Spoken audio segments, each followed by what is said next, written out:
감사합니다.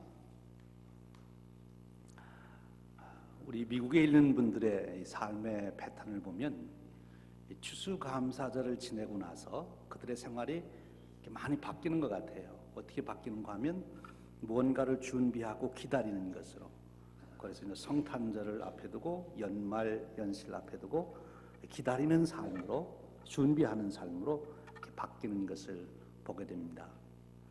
여러분들은 무엇을 준비하고 계십니까? 무엇을 기다리고 계십니까? 이 기다림이라고 하는 것이 참으로 중요합니다. 왜냐하면 본인이 알든 모르든 사람은 자기가 기다리는 그것으로 자기의 미래를 만들어가기 때문에 그렇습니다. 그 사람의 운명은 그 사람이 무엇을 기다리고 있느냐, 그거에 따라서 결정된다는 거예요. 그래서 이 기다림이 참으로 중요한 것이지요. 그런데 그 기다림을 생각하며 그 중요성을 우리가 인식하며 정말 우리가 기다림의 삶을 살아야 되겠다, 이런 마음을 갖게 되면서 또 하나 중요한 생각은 무엇을 기다리느냐가 중요한 것이지요. 기다리긴 기다리는데 무엇을 기다리느냐. 사람은 자기가 기다리는 그것으로 자기의 미래를 창조하여 갑니다. 여러분들은 무엇을 기다리고 계십니까? 그리고 이 기다림에 열정이 없는 사람은 미래를 만들 수가 없고 또 현실의 지배를 받게 되는 것이지요. 현실의 그 모든 것을 뚫고 나가서 새로운 미래를 창조하는 힘, 그것은 기다림에서 온다. 그 기다림이 간절할 때, 그때 그는 현실을 뛰어넘는 새로운 세계로 나아갈 수 있게 된다는 거예요. 우리가 지금 대림절을 지키고 있습니다. 대림절은 기다림의 절기죠. 이 대림절을 통해서 바로 우리는 이 두 가지 교훈을 다시 받게 되는 거예요. 우리 인생의 삶이란 기다림이다. 나는 정말 기다림의 삶을 살고 있는가? 내가 기다림의 삶을 살고 있지 않다면 나는 내 미래는 없는 거예요. 내 미래는 없는 거예요. 간절한 기다림이 있는 사람만이 미래를 창조할 수 있어요. 그런데 이 대림절은 또 하나 중요한 것은 무엇을 기다릴 것인지를 우리에게 가르쳐 주시고, 진정으로 내 인생을 아름답고 위대하고 복되게 그렇게 만들어줄 그 기다림을 내가 가져야 된다 하는 것, 그것이 대림절이 우리에게 주는 교훈이세요. 어떻습니까 여러분? 여러분들은 어떤 것을 기다리시며, 그리고 여러분들이 기다리는 그것에 대한 간절함이 어느 정도이십니까? 오늘 우리가 읽은 마태복음에는 바로 이렇게 간절한 기다림으로 살아가는 사람, 그리고 정말 우리가 기다려야 될 것이 무엇인지를 바로 알고 그것을 기다리는 사람, 바로 세례 요한의 얘기가 소개되고 있습니다. 세례 요한은 바로 그의 간절한 기다림으로 인해서 그 암흑의 시대를 뚫고 새로운 구원의 시대를 열게 되는데 쓰임을 받게 되고, 그것 또한 그 놀라운 축복을 누리게 됩니다. 이 세례 요한, 그는 바로 하나님이 이루실 새로운 세계가 어떻게 이루어질 수 있는지 그것을 우리에게 분명하게 증거하고 있기도 합니다. 이제 세례 요한이 무엇을 어떻게 기다렸는가 하는 것을 오늘 본문 말씀을 통해서 우리가 같이 한번 생각하며, 과연 우리가 이 대림절 기간에, 아니 대림절만이 아니라 일생을 살아가면서 우리가 어떤 삶의 태도를 가지고 살아갈 것인가, 그리고 우리가 무엇을 기다리며 살아가야 되나, 그 은혜를 나누려고 합니다. 세례 요한이 살던 그 당시를 우리가 한번 생각해 봅니다. 세례 요한이 살던 당시의 상황을 잘 이해하려면 우리가 이스라엘의 역사를 조금 살펴봐야 합니다. 이스라엘 민족은 BC 587년 바벨론에서 남쪽 왕국 유다가 멸망하면서 그들은 바벨론의 포로로 잡혀가 노예 생활하는 그런 암담한 삶을 살게 되는 거죠. 소망이 없습니다. 민족적으로 아무런 소망이 없는. 그런데 바로 그때에 바사락 페르시아라고 하는 나라가 일어나고, 바로 고레스 왕에 의해서 이스라엘 백성들은 다시 예루살렘으로 돌아갈 수 있는 기회를 얻게 됩니다. 새로운 세계가 열린 것이죠. 소망을 갖게 됐습니다. 특별히 2차 귀환이 되는 느헤미야를 중심으로 그들이 귀국해서 성벽을 건축하고 나라를 세워갈 때 그들은 벅찬 감격으로 이제 우리가 정말 새로운 나라를 세울 수 있다고 하는, 그동안 억압을 당하고 압제를 당하고 착취를 당했던 그런 삶에서 해방된다고 하는 그 놀라운 기대를 가지고 나라를 세웠습니다.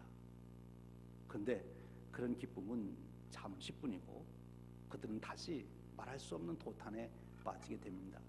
왜 그랬습니까?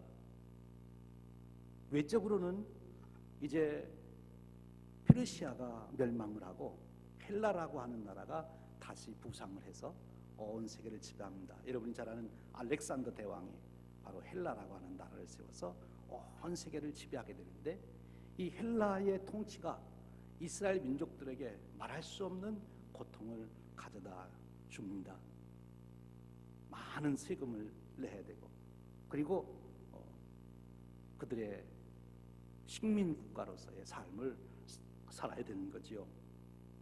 이 헬라에 의해서 그들이 탄압을 받는 일 중에 대표적인 일이 여러분도 잘 아는 마카비 형제의 혁명이라고 하는 것과 관련된 이야기 속에서 잘 볼 수 있어요. 이 안티오코스 4세가 그 당시 헬라의 왕이었는데 그가 로마하고 전쟁을 하게 됩니다.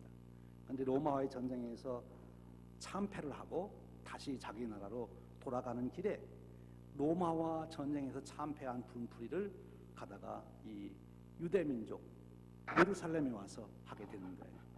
그래서 그들이 돌아가는 길에 가는 길목이 바로 이 팔레스틴이니까 팔레스틴 지역을 아주 초토화시키고, 그리고 예루살렘에 들어가 그 도시를 아주 초토화시키고, 특별히 성전에 들어가서 하나님께 예배드리는 그곳에서 제우스 신상을 놓고 거기에 돼지를 잡아서 제사를 드리게 합니다. 그리고 앞으로 계속해서 이 예루살렘 성전에서 그렇게 제사를 드리라 명합니다. 그리고 팔레스틴 전 지역에서도 곳곳에 제우스 신에게 돼지로 제사를 드리라고 얘기합니다. 이스라엘 백성들은 다른 거는 다 참아도 그것은 참을 수가 없는 거죠. 생명을 걸고 투쟁하게 되는 것입니다. 그 대표적인 사람이 마타티아스라고 하는 제사장인데, 그가 자기의 5 아들과 함께 그 안티오코스 4세의 그런 명령에 반기를 들게 되는 것입니다. 그때 유대인들이 모두가 이 사람을 따라서 일어나게 되죠. 특별히 그 아들인 유다가 이제 중심이 돼서 이 마카비 혁명을 이끌어갈 때 많은 사람들이 따르고, 또 그 당시 잠깐으로 보면 이제 헬라가 점점 힘을 잃어갈 때니까 헬라의 세력을 물리치고 자기네 나라를 회복하는 것 같았습니다만, 그러나 결국 그 운동도 비참한 결과로 끝나게 된 것입니다. 계속해서 이 이스라엘 백성들, 유대 민족들은 그 헬라의 그 압제 속에서 아주 고난의 세월을 보내게 되는 거지요. 그런가 하면 이제 헬라가 망하고 로마가 다시 세계의 최강국으로 들어서게 되는데, 로마가 강국으로 들어서자 더더욱 그들은 많은 탄압을 받게 됩니다. 이제 로마가 유대인들을 탄압한 아주 방법 중에 하나, 유대인들로서는 정말 비참하게 경험되는 그 하나가 뭔가면, 지금 예수님 당시에 유대인의 왕이 누굽니까? 헤롯 대왕이에요. 근데 그 헤롯 왕이 다윗의 후손이 아니에요. 그리고 더더욱 유대인도 아니에요. 이두메 사람, 에돔 사람이에요. 우리 한국식으로 말하면 한국에 지금 대통령을 세우는데 다른 나라 사람이 와서 대통령을 한단 말이에요. 로마가 지금 그렇게 유대인들의 정신을 지금 짓밟고 있는 것입니다. 정치적으로, 군사적으로, 경제적으로 그들의 수탈을 당하게 되죠. 동시에 이 헤롯 왕은 자기가 왕이 되면서 자기가 유대인이 아니기 때문에 분명히 유대인들이 자기를 좋아하지 않을 것을 압니다. 그래서 정책의 일환으로 예루살렘 성전을 아주 근사하게 지어주기도 하지만, 그러나 그렇다고 해서 백성들이 자기를 좋아하지 않으라는 것을 알기에 그들이 모반의 동기가 되지 않도록 그가 한 가지 일을 하고 한 것이 기본 보면 왕족들을 다 죽인 거예요. 그래서 왕족이 되기는 자기 장모도 죽이고 처남도 죽이고 다 동서 죽이는데 자기 아내까지도 죽입니다. 왜냐하면 왕족이니까. 왕족이 남아있으면 그를 중심으로 모반이 일어나니까. 그래서 완전히 이스라엘 백성들이 그럴 수 없도록 만드는 거죠. 그리고 이 헤롯 대왕은 무슨 정책을 쓰는가 하면 예루살렘을 그리스 로마식으로 바꾸려고 정책을 씁니다. 그래서 많은 경기장을 세우고 목욕탕도 만들고 그 그리스 로마 문화를 거기에 심어서 이제 이스라엘 백성, 유다 백성들이 더 이상 그들이 우리는 유대인이다, 우리는 하나님이 택한 백성이다 하는 생각을 갖지 못하도록 그들의 의식을 바꿔가고 있는 거죠. 헬라화해 가고 있는 거죠. 이것이 그들에게는 더 무서운 일이었어요. 이들은 더 이상 어디에 소망을 둘 데가 없게 된 것이죠. 그러면 내적으로는 그들이 어땠느냐? 느헤미야가 돌아온 후에 그때부터 그들은 더 심한 갈등을 민족 간에 겪기 시작했어요.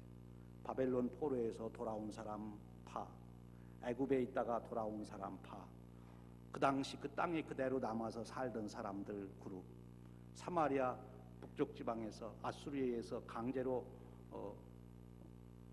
이동을 하게 되고, 그리고 혼혈이 된 사람들 파, 서로 차별하고 서로 권력 다툼으로 내부는 내부대로 말할 수 없는 권력 투쟁에 의해서 또 소망이 없어요.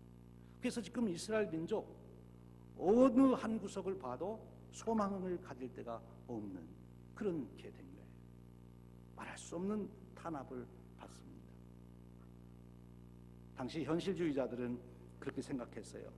우리가 뭐 유대인이라는 게 밥 먹여주냐, 편안하고 잘 살면 되지.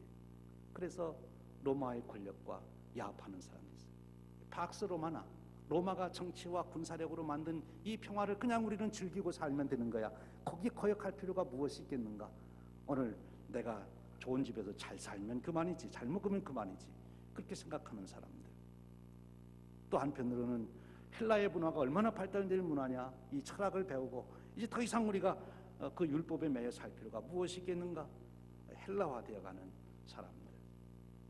그런가 하면 그래도 우리 민족 정신을 지키자고 유대 종교를 지키고 거기서 소망을 갖고자 하는 자들이 있었어요. 그 대표적인 사람들이 바리새파 사람들이에요. 자기 민족이 헬라화되어가는 것을 보면서 어떻게 해서도 자기 유대인으로서의 민족 정신을 지키려고 노력했던 사람들이 바리새파 사람들. 그래서 열심히 율법을 지키고 정말 그 율법을 규칙을 만들고 또 만들고 세부적으로만 철저하게 지킴으로써 우리는 우리 유대 민족을 지켜나가자. 근데 여러분, 그 바리새파 운동도 처음에는 참 좋은 동기였는데 나중에는 그것이 또한 타락에 대해서 오히려 일반 백성들을 차별하고 다른 사람들을 정죄하고 일반 백성들에게 오히려 소망을 뺏어버리는 신분의 차이를 만드는 그런 일이 됐어요. 현실적으로는 로마 시민이 되면 우리가 참 평화를 누릴 수 있다. 그러나 로마 정치와 군사력과 경제력이 주는 로마 시민의 특권을 누려도 또 우리가 그리스 헬라의 문화를 받아들이는 지성인이 되자, 그런 지성인이 되어도 이스라엘 민족이 가지고 있던 이 종교 규율을 통해서 우리가 뭔가 해보자, 그것을 통해서도 그들은 사실 참된 평화를 누릴 수가 없었습니다. 그들의 삶은 말할 수 없는 핍박 속에서, 탄압 속에서 백성들의 삶은 아주 비참한 삶이 되어 있던 거지요. 이렇게 될 때 그들에게는 한 가지 소망이 있었어요. 그것이 바로 메시아에 대한 소망입니다. 하나님께서 예언자들을 통해서 주셨던 그 메시아가 오면은 이 모든 문제가 해결된다는데, 메시아가 빨리 오셨으면 좋겠다. 하나님 주신다는 메시아는 언제 오시는가? 메시아가 오셔서 다윗 왕이 누렸던 그 영광을 다시 누릴 수 있는 그 시대로 우리를 만들어 줄 수 있다면, 그 나라를 세워 줄 수 있다면 참 좋겠다. 그래서 일반 백성들은 메시아에 대한 기대, 하나님이 언제 우리에게 메시아를 보내주십니까? 그런 기대, 소망으로 살던데, 바로 그래서 이스라엘 백성들은 어디에서 누구 한 사람만 조금 똑똑한 사람이 나오고 뭔가 탁월한 일을 하는 사람이 나오면 저 사람이 하나님이 보내신 메시아인가? 그래서 그 사람 주위로 몰려듭니다. 그리고 그 사람과 함께 모반을 도모하지요. 그러면 그럴수록 또 한 번 더 큰 참화를 겪게 되는 것입니다. 수많은 모반과 함께 수많은 사람들이 비참하게 죽어간 일을 경험하게 됩니다. 그래도 그들에게는 오직 메시아에 대한 기대, 그것만이 그들을 지금 지탱해가고 있었던 거예요. 그런데 바로 그때 누가 나타납니까? 세례 요한이 나타납니다. 광야에서 외치는데 보통 자기들이 평소에 듣던 회당에서 가르침을 받던 그런 말씀과는 달라요. 정치가들이 얘기하는 것과는 달라요. 바리새인들이 말하는 것과는 달라요. 백성들이 그리로 몰려갑니다. 많은 사람들이 이제 세례 요한에게 몰려가고 그 말씀을 듣고 그리고 기대를 갖기 시작하는 거예요. 저 사람이 하나님이 보내신 메시아일지도 모른다. 그래 세례 요한에게 가서 말씀도 듣고 세례를 받습니다. 근데 여러분, 바로 세례 요한이 이때 그들에게 놀라운 말씀을 선포하는 거예요. 회개하라. 천국이 가까웠다. 천국이 가까웠다. 천국이 가까웠다는 이 세례 요한의 외침은 당시 광야로 달려나갔던 이스라엘 백성들에게는 놀라운 말씀입니다. 이제 로마 나라가 무너지고 헤롯 왕조가 없어지고 그리고 새로운 나라, 천국이라고 하는 새로운 나라가 세워진다는 거예요. 얼마나 놀랍습니까? 언제 로마가 망하나, 언제 헤롯 왕조가 망하나 기다리고 있던 그들에게 이제 곧 새로운 나라가 세워진다. 천국이라고 하는 나라가 세워진다. 이것을 세례 요한이 외쳤던 것입니다. 수많은 사람들이 몰려간 그 모습 속에서 우리는 얼마나 백성들이 메시아의 오심을 기다렸는가 하는 것을 한편으로 읽을 수 있는 거지. 바로 거기에 천국의 복음을 외친 것입니다. 그렇습니다. 세례 요한은 우리에게 진정한 평화를 누리는 축복, 우리 인생의 영생의 축복을 누리는 그 은혜, 그것이 박스 로마나를 이루는 로마의 정치, 군사, 경제가 해결해 주지 못한다는 것. 고도의 발전을 이루었던 헬라의 철학이, 사상이 우리에게 진정한 평화, 우리 인생의 문제를 해결할 수 없다는 거예요. 그 열심을 당하는 바리새인들의 열심, 종교의식이, 종교 규례를 지키는 것이 우리의 인생의 문제를 해결할 수 없다는 것입니다. 오직 하나님 나라가 임해야, 그래야 우리 인생의 문제가 해결된다는 거예요. 근데 여러분, 이 하나님 나라, 우리에게 그렇게 참 평안을 주고 영생을 주고 우리에게 참된 기쁨과 삶을 주는 그 하나님 나라는 어떻게 이루어지느냐, 이것이 중요한 것입니다. 오늘 우리가 말씀 보면 이제 세례 요한은 천국이 가까웠다, 천국이 곧 세워진다 이렇게 외치면서 그 천국이 어떻게 세워질 것을 말씀하시고 있는 거지요. 11절에 그 천국이 세워지는 비밀을 말합니다. 나는 너희로 회개하기 위하여 물로 세례를 베풀거니와 내 뒤에 오시는 이는 나보다 능력이 많으시니 나는 그의 신을 들기도 감당치 못하겠노라. 그는 성령과 불로 너희에게 세례를 베푸실 것이요. 하나님 나라는, 이 천국은, 참된 우리에게 평강을 주는 그 나라는 내가 하는 것이 아니라 내 뒤에 오시는 분, 지금 곧 내 뒤에 오시는 분이 있는데 그분이 오시면 하실 것이다. 그러니까 하나님 나라는 메시아에 의해서 세워질 것임을 선포하고 있는 거예요. 하나님 나라는 인간의 노력으로 되는 것이 아닙니다. 인간의 수단과 방법으로 우리가 참된 평안과 영생의 축복을 누리는 것이 아니에요. 하나님 나라의 그 축복은 메시아가 오셔서 이루실 수 있는 나라예요. 하나님만이 하실 수 있는 일이에요. 사람이 할 수 없는 거예요. 지금 세례 요한은 백성들에게 바로 메시아가 오고 있다, 그 메시아를 너희들이 맞이해야 된다, 그 메시아를 맞이하는 것이 바로 하나님 나라를 받아들이는 것이다, 그 말씀을 주시고 있는 거예요. 그런데 여러분, 그 메시아는 어떤 분입니까? 메시아가 와서 그럼 하나님 나라를 세우는데 어떤 방법으로 메시아는 하나님 나라를 세우는가, 이것이 중요한 거죠. 메시아가 오셔서 어떻게 하나님 나라를 세워요? 오늘 말씀해 보니까 성령과 불로 너희에게 세례를 베푸실 것이라.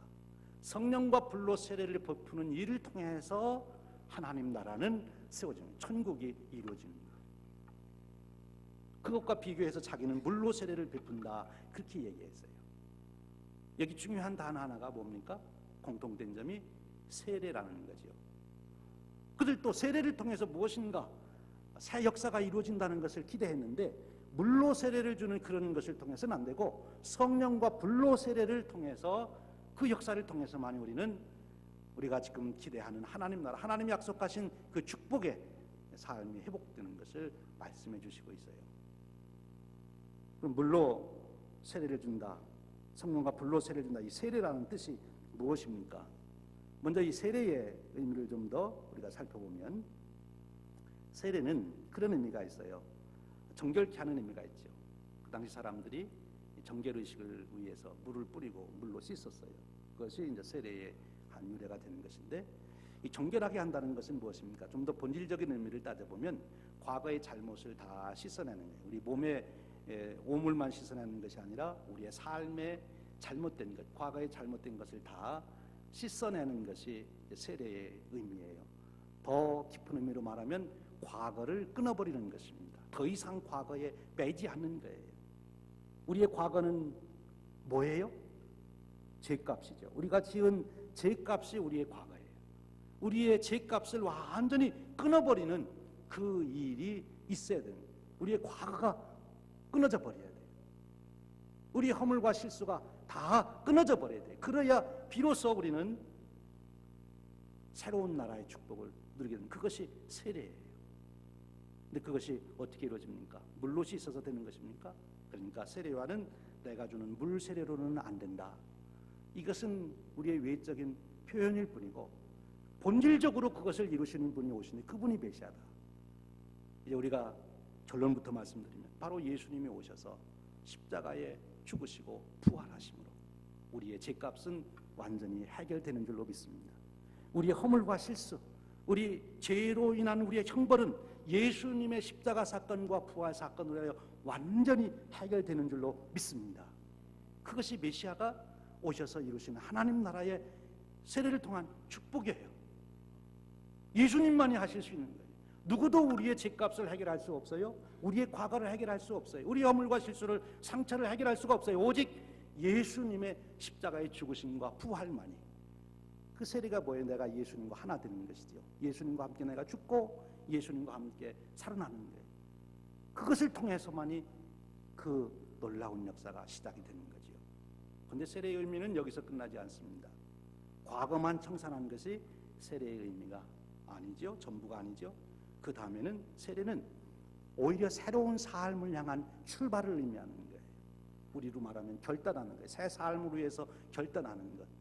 그런데 물로 세례를 준다는 것은 인간적인 의지에 의한 결단을 말하는 거예요. 그래 우리는 작심하면 3일은 그래도 내가 변화된 삶을 살 수 있어요. 그런데 3일 후에는 다시 돌아가더라는 거지요. 왜? 본질이 안 바뀌어서. 외적인 것만 바뀌니까 안 되는 거예요. 열심히 종교의식을 행함으로 뭐 바뀐 것 같은데 속이, 본질이 안 바뀌니까 결국 그 모습이 또 드러나게 되는 거지요. 여기 주님은 성령과 불로 세례를 준다 하는데, 이 성령과 불로 세례를 준다는 것은 이런 의미로 우리가 한번 봐요. 물로 변화시키는 거하고 불로 변화시키는 거하고 무슨 차이가 있는가? 오늘 우리 지식을 좀 동원하면, 물로 변화시키는 것은 물리적인 변화예요. 그래서 그것은 언제든지 돌아갔다가 다시 본질이 안 바뀌었기 때문에 또 그런 상황이 되면 그 모양으로 만들어져요. 그런데 불로 변화되는 것은 타버리기 때문에 화학 변화야. 한번 변화되면 다시 옛날 상태로 돌아갈 수가 없는 거예요. 완전히 바뀐 거예요. 이것이 불로 세례를 받는 의미예요. 내 의지 노력으로 결심해서 내가 앞으로 이렇게 살겠습니다. 그래서 우리 인생이 사라지는 것이 아니라 성령님이 오셔서 불로 역사하듯이 우리를 본질적으로 바꿔놔야 우리가 그런 삶을 살아가는 자가 된다는 거예요. 이것은 좀 우리의 현실적인 용어로 말하면 우리의 외적인 모습이 바뀌는 것이 아니라 우리의 내면이 바뀌는 거예요. 우리의 인격, 우리의 존재가 바뀌는 거예요.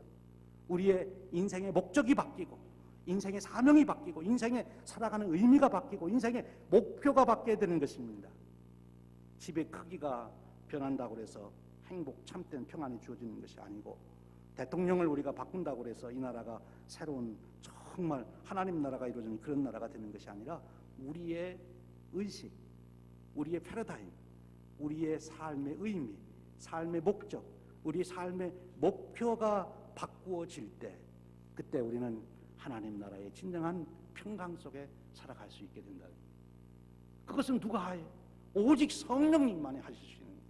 성령님이 오셔서 우리를 지배하실 때만이 그런 역사가 일어나는 거예요. 인간의 교육으로 안 되는 것입니다. 인간이 머리 좋다고 되는 것도 아니고, 과학기술로 되는 것도 아니에요. 성령님이 오시고, 예수님은 보혜사 성령님을 보내주시겠다고 약속하신 거죠. 그것이 성령 세례인 것입니다. 성령 세례, 그분이 마시면 어떤 역사가 일어나느냐?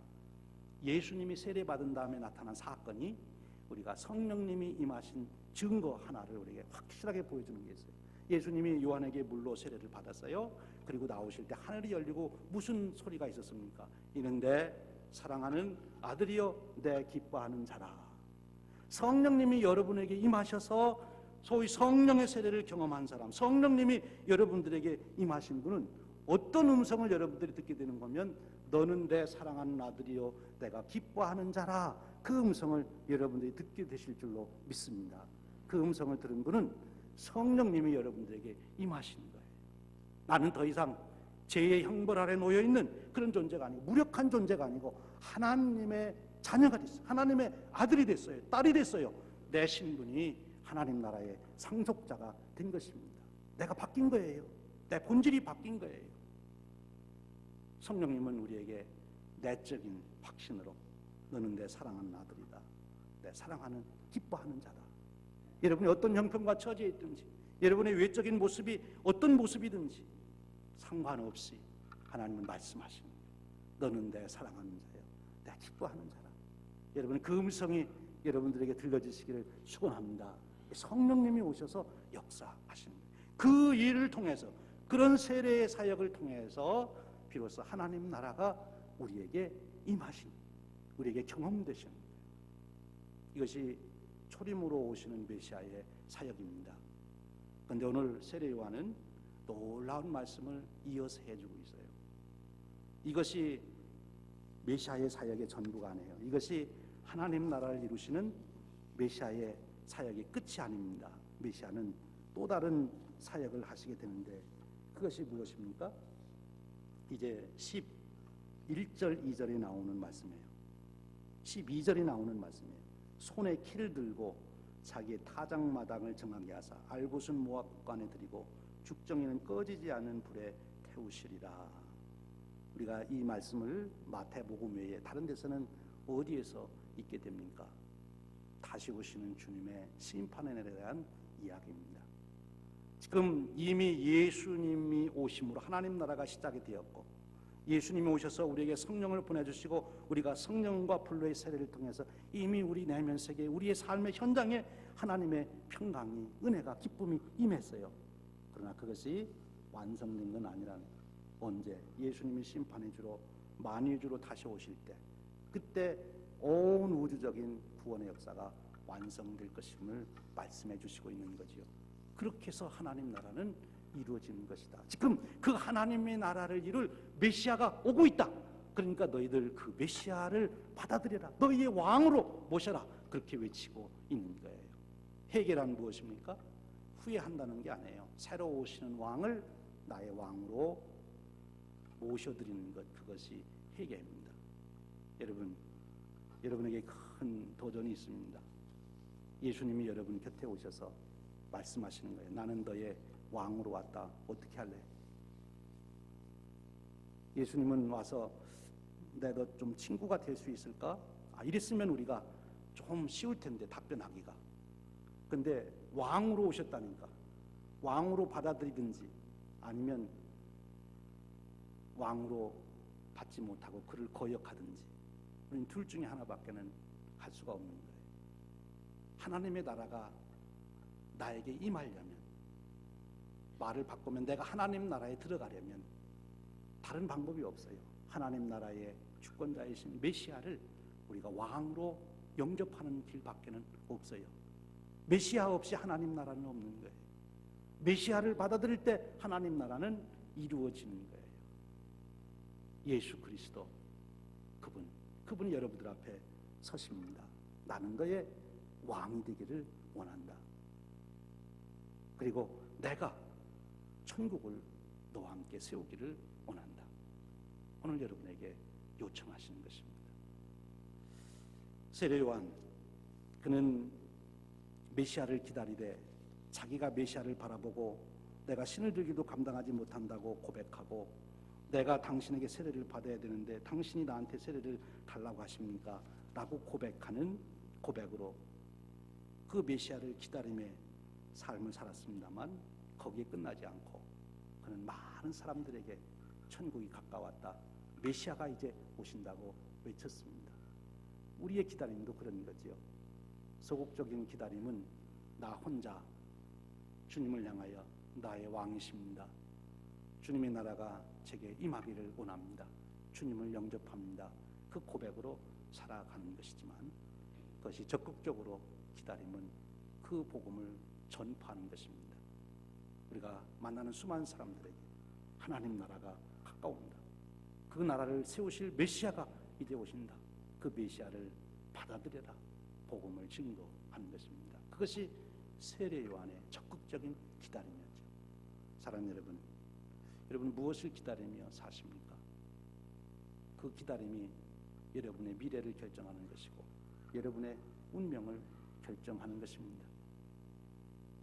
오늘 여러분의 기다림 속에 그 가장 깊은 곳에 메시아에 대한 기다림, 그분이 이루실 축복에 대한 기다림, 그분과 함께 이루어가실 하나님 나라의 영광을 향한 기다림, 그 기다림으로 여러분의 이 대림절 기간이 여러분의 평생을 매일매일 살아가시는 그 축복이 있으시기를 주님의 이름으로 축원합니다. 그래서 여러분의 삶이 매일같이 하나님 나라를 세워가는 놀라운 축복과 영광이 함께 하시기를 주님의 이름으로 축원드립니다. 기도하겠습니다. 하나님 아버지, 감사합니다. 오늘 저희들을 부르셔서 우리가 무엇을 기다리며 살아야 하는지 바로 알게 하시고, 그 기다림의 열정이 어떠해야 되는지 또한 생각하게 하시니 감사합니다. 하나님 아버지께서 우리에게 주시기로 하신 천국의 그 축복을 우리가 오늘 우리의 가정에서, 일터에서, 내 삶 속에서, 내 심령 속에서 누릴 수 있도록 성령님 보내주시고 역사하여 주시옵소서. 성령과 불로 우리에게 세례를 주시고 매일매일 성령의 감동하심 속에서 우리가 하나님 나라의 축복을 누리며 전파하며 살 수 있도록 이끌어 주시옵소서. 우리 주님 예수 그리스도 이름으로 기도하옵나이다. 아멘.